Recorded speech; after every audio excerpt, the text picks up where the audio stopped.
Here we're looking at volume of a cuboid and a cube.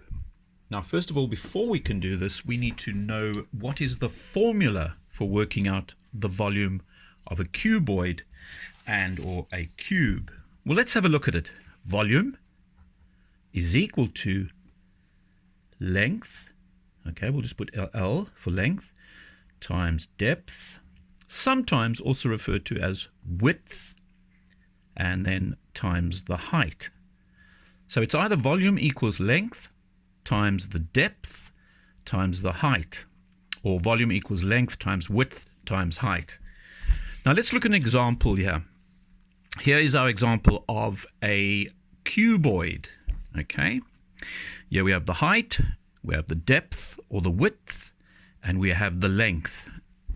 Knowing that our formula is volume equals length times depth times height, let's fill in the necessary information. Remember, it's centimeters. The length, 10 centimeters, times the depth or width, 5 centimeters, times the height, which is 4 centimeters. Okay, so 10 times 5, obviously that gives us 50, and 50 times 4 is 200. Now don't forget, you need to fill in the centimeters, and it is cubed. We're not working out the area, so it must be cubed. Okay, so there's my answer when we're working out the volume of this cuboid. Now, when we are dealing with a cube, and this is one kindly made by one of my year 7 pupils,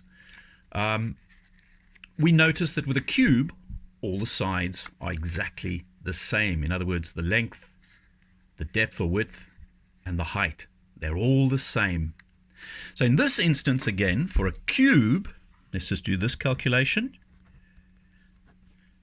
Let's say the volume is equal to length times depth or width times height.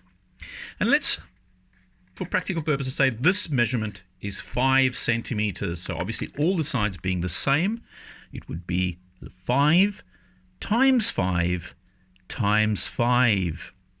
And 5 times 5 is 25. And 5 times 5, 25 times 5 is 125. Again, in this instance, centimeters cubed. Okay?